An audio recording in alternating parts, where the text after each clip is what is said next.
I'm a guy that's 26. Each day I build with bricks. I like Star Wars playset. I'm Rich Boy J.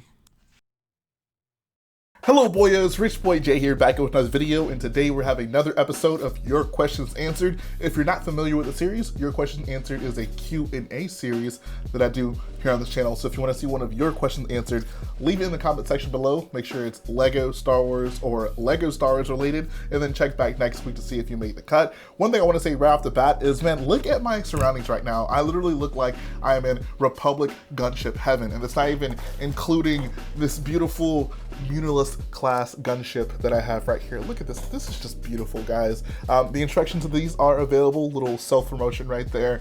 Check the description if you want to build one of these bad boys for your own. But yeah, let's jump right into the questions. First one comes from Axadroid. He says, great video, everything was well said. Thank you, Axie. Question, do you have any tips for building in Stud.io? Yes, I have a few tips for building in Stud.io, or Studio as some people call it. First things first is, I didn't design these gunships in Stud.io, so it is a program that I'm actively using, and I've especially been using it a ton in recent history. And there's a few things I've learned from just using it over these past few months working on these gunships, as well as a few other things. The first thing I would say is, if you're just new to the digital building game in general, this is the same advice I gave for people who wanted to learn how to build with Lego Digital Designer back in the day.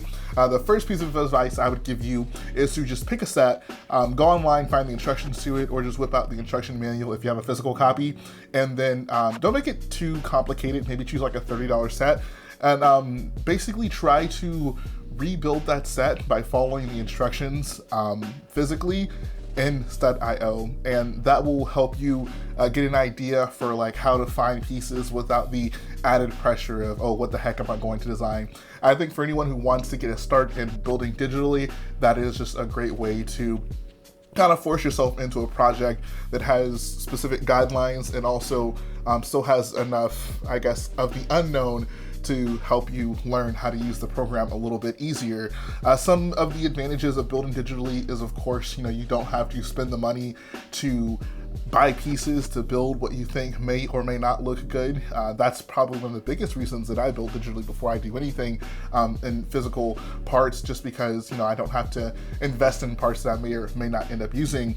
And second, you also have the luxury of being able to copy and paste. That's really nice when you just want to get an idea for how a design looks. If you're building something that involves a lot of repetition, you would have to just do so much grunt work, so to speak, to get those assemblies made up to get it connected. Whereas if you're just building digitally, you just copy and paste and then quickly say, oh, I don't like that, scrap it all, and then restart without that parts and time investment. So there are a lot of benefits to building digitally, especially when it comes to ships, or even if you're just building landscape, if you want to test things out. I know Stud.io has a really nice render function, so you can get a very good look at what your final design might look like in a more realistic sense. So lots of benefits there. And then the other thing, I guess, just a general tip for building in Studio, is to just try to acclimate yourself to a lot of the parts terminology. Stud.io has an insane list of parts, which I think works to its favor, obviously, because you're not missing anything, but also can work to its detriment if you're like a new builder, and it can just be overwhelming having these giant parts lists there. So I think getting an idea for the parts terminology, understanding the difference between bricks and plates, understanding even like the degrees of certain slopes can just help you find pieces a lot easier. Like, for example, when I'm looking for a cheese slope, I always just type in slope 30 because I know it's a 30-degree slope, and that brings up the 1x1 cheese slope as well as the 1x2 cheese slope, and I can decide which one of those I'd want to get. I can't just type in cheese slope because like Lego doesn't call it a cheese slope, or Bricklink doesn't call it a cheese slope. So you just have to have a really good understanding of the terminology if you want to quickly find the parts. Obviously, if you just want to scroll through the pictures, you can do that. That seems a bit laborious to me to do each time. So you really gotta, one, understand just the navigation of the parts, and two, understand how to find parts. I think once you figure those things out, you can get into more in-depth things like angling parts, and then after that, like, there's really nothing you can't build. Like, I feel like it is definitely an acquired skill, but once you figure it out, there's literally nothing you can't build digitally. Like, when I build digitally now, like it is no more difficult than building in pieces to me. And I feel that is super, I don't know, it's super potential unlocking for a builder, just having that capability. So if you're a builder and you want to get better, learn how to build digitally. It will really help you out. Next question comes from Comic Bricks.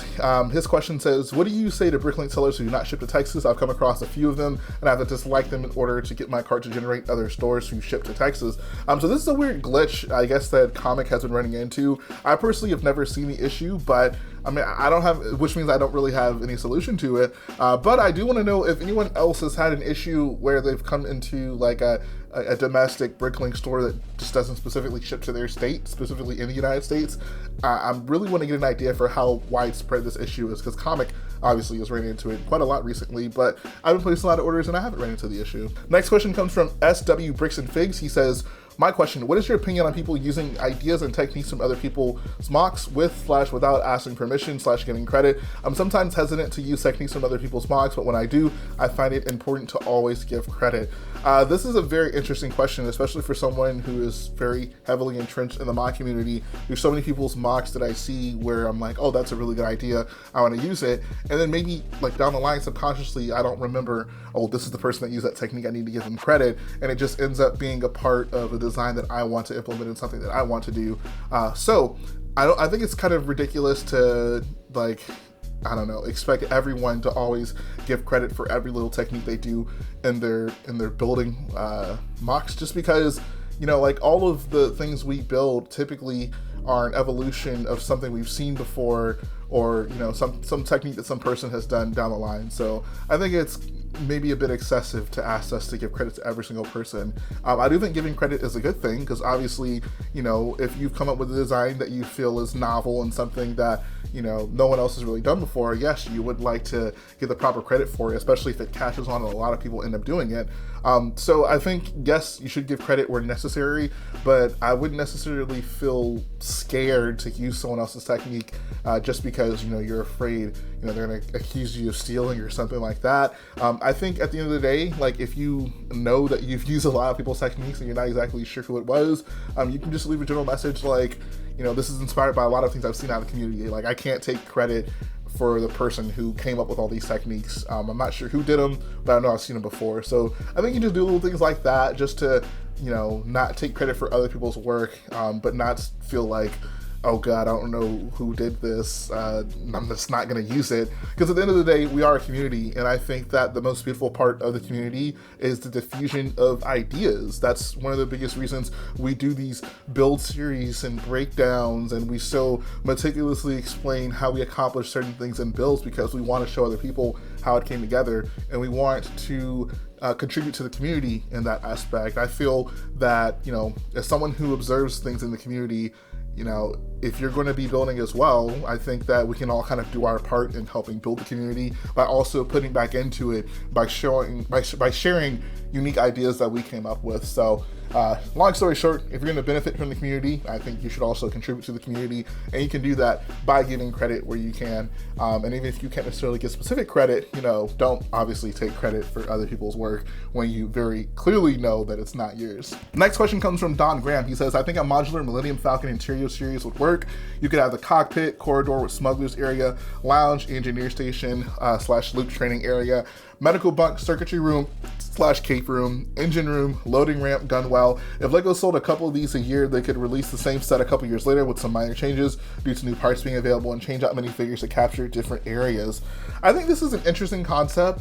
The only one of these I think I could actually see being made as a set that LEGO would retail would be, well, there's two of them actually. So I think the cockpit could work. I mean, we've seen them do that Comic-Con solo Falcon cockpit, and I think having the main characters in the cockpit all together is enough of like an iconic image to where LEGO could maybe do a small build or like a GWP or something like that. But I think the one that would actually work even better is if they did the main, I don't know what you'd call it, the loop training area, I guess, just the main kind of common area in the Falcon where there's the couch, there's the gyroid table, there's obviously where Luke was training. I think we see, you know, all the main characters, anytime we see the Falcon, kind of congregate in that area. So if LEGO wanted to do something like that where they had a set and it was just that area, and they maybe included generations of figures to where you can put them in there and kind of pose them any way you want. You could do, you know, like the characters from the original trilogy in episode 4, you could do Rey, Finn, and BB-8, maybe even Han Solo and Chewie from the sequels, and then maybe even, you know, include the characters from Solo: A Star Wars Story in there if you felt so inclined. The Solo one will require some changes, obviously, because the Falcon just looked very visually distinct in that film, but I think that's really the only one of these I could see as an actual Lego set. All the other ones I think make nice scenes, especially maybe like the circuitry room with Han and Leia, for example, or maybe the gun well, since we see like the main characters go there a few times. But I'm not sure how well those alone would work as a set. I think it'd be kind of difficult to convey what those specific things were out of context. But I do think that like lounge / Luke training area could work for just a set on its own. Next question, do you think the fact that you enjoy Rey and the sequels makes others in the community dislike you? Oh God. As much as I'd love to say, no, this is not the case, I have to imagine that there are probably some people who resent me for liking the sequels. I mean, you go look at my Starkiller base video, every other comment it seems is someone saying like, you know, why would you waste your time building from these movies that I hate so much? Which will still, I will never understand, right? Because I mean, at the end of the day, it's still art, right? Like, it's still a Lego creation. And even if it's from something that, you know, you have no idea about, or maybe even something that you actively hate, I think if you're a Lego fan, you can still appreciate the artistry and the Lego aspect of it. And, you know, I'm not a prequel fan by any means, but I mean, I'm building Republic gunships, so like, I don't hate everything from those movies. Like, just because it's from a movie I don't like or a movie I think is boring, etc., doesn't mean that like every aspect of it is unworthy of recreation or unworthy of reverence. I think there's a lot of that kind of disdain, uniquely when it comes to the sequels, for example. Like, obviously, like, I've been in the community long enough to have seen, you know, the periods of times where, you know, the prequels were still more commonly regarded as like the worst Star Wars movies, and I didn't see this amount of just hatred towards MOC specifically. You know, like even in the era where people all pretty much regarded episode 2 as the worst Star Wars movie, you know, you didn't see people going to Geonosis MOCs and being like, oh, the movie was terrible, but cool gunship, bro. So I don't know what it is specifically about the sequels that garners this type of widespread hatred, where people feel like, you know, even if they didn't like the plot of the movie, that every single aspect of the film has to be something they have to criticize.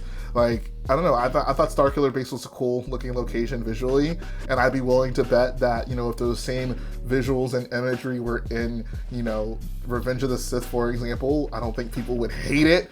But, you know, for whatever reason, people can't necessarily separate their sequel hatred from the artwork of the sequels, which I think is just downright silly.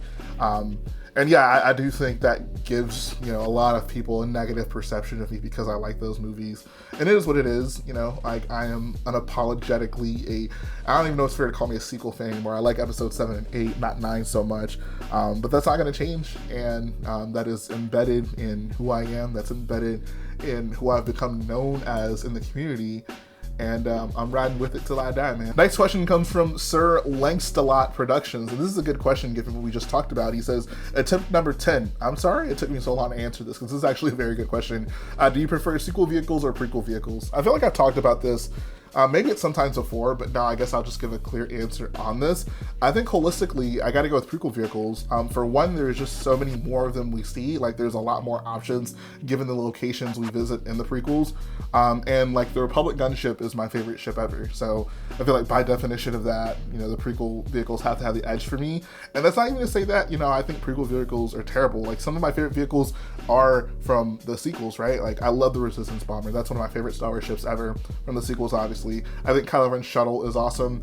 And funny enough, a lot of the sequel versions of vehicles are like my favorite versions of them. For example, like the First Order TIE Fighter is like my favorite TIE variant. I think the First Order Star Destroyer is my favorite Star Destroyer variant, and I think the ATM-6 is probably my favorite Walker. So you get this trend, right? Like, a lot of those sequel vehicles I do really love, but the prequels offer a very unique and distinct build aesthetic that you can't really find in really any of the other two movies, and they have the Republic gunship, which might give them the edge. If they didn't have the Republic gunship, it might be a little bit more even to me. Like, I think the Naboo Starfighter would still be up there for me, and a few other prequel designs I really, really like.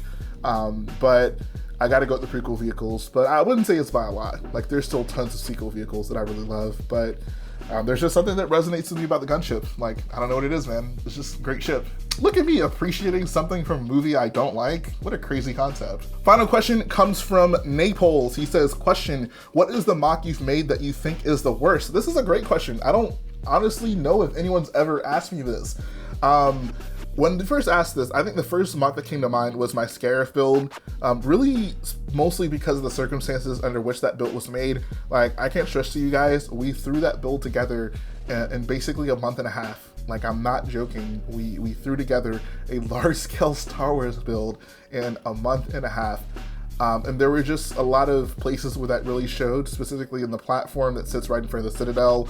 It was just rough around the edges in a lot of places. Like, certain things you could tell we put a lot of detail in, and other things we just didn't have enough time to put detail in. So I think when it comes to large scale builds, as much as I love that Scarif MOC, like, I don't dislike it in any regard, but it's definitely the most rough around the edges when you really look at some of the details. Outside of that, I'd probably have to say maybe my Resistance Transport, like the orb looking shuttle that I made for the Crate MOC, might be the worst. That one is one I wouldn't say I'm disappointed in, but I just, like, I look at it now and I'm like, man, like, dude, like, I wouldn't build it anything like that if I had to design that now. And I mean, it's not an easy ship to design. It's a pretty complexly shaped ship. So, you know, I don't fault myself too much for it, but that's when I'd really like to go back at and, you know, take another crack at, just because there's a lot of things I feel like got wrong when it came to the design of that ship. But I'd love to know. I mean, I don't typically ask this, but which of my MOCs do you guys think is the worst one? I'd love to know, like, the general consensus for that. But that is the final question, and that brings us to the end of the video, guys. Thank you so much for staying here and listening to me answer questions for like 15 minutes straight. If you like what I do, go ahead and support the channel by hitting the like button, If you like what I do, go ahead and support the video by hitting the like button, support the channel by smashing that subscribe button, and I'll be back again very soon.